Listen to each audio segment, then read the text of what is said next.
एक तो लोहा का छुरी बना रखी है कसाई के घर में जो बकरे काटे है, और एक लोहा पूजा में रखी जाती है, मूर्ति बना रखी है भगवान की। इन दोनों ही लोहे को अगर पारस के पास रख दिया जाए, सप्रस कर दिया जाए, तो दोनों का सोना बना देता है। उसने तो लोहा देखना है, उसने ये नहीं देखना इसने केक रखा है। तो बेटी आप भक्ति करो, ठीक हो जाओ।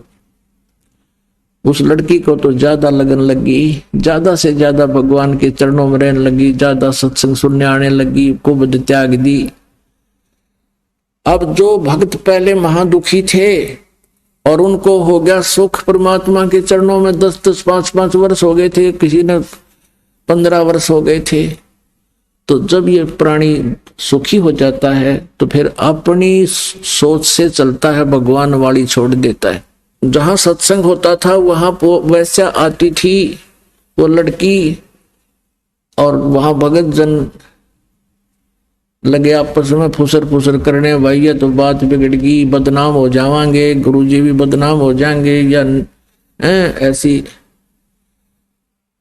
नकली लड़की यहाँ आने लगी, ये गलत हो गया भाई, क्या कहेगी दुनिया। और उस लड़की को भी धमकाने लग गया कि हम बता अगर तुम बेइज्जती करावेगी, ये है रो है। वो फिर कैसे हटा, उसको तो पता लग गया कि अब मेरा जीवन परमात्मा के चरणों के अतिरिक्त कहीं नहीं सुरक्षित, और मेरा तो कर्म बिगड़ गए। परमेश्वर कबीर जी से कहा भगवान अब मैं कहाँ जाऊं, रोने लगी बुरी तरह। कहा बेटी क्या बात है कि कुछ भक्त मुझे यहाँ आने से मना करते हैं, कहते हैं तू बदनाम औरत है, गुरुजी को बदनाम करेगी, ये करेगी। तो परमात्मा ने सत्संग के माध्यम से बहुत प्रकार से समझाने की चेष्टा की कि भाई कुश्ती होवे संत बंदगी कीजिए, हो वैसा के विश्वास चरण चित दीजिए। यदि कोई भक्त का कोड भी लाग रहा हो या कोई और महाकष्ट हो, उसे नफरत ना करना, क्योंकि वो भक्त है। और इसी प्रकार यदि वैसा को भी भगवान का विश्वास है, वो भक्ति करने लगी है, तो उसको भी आदर की दृष्टि से देखना,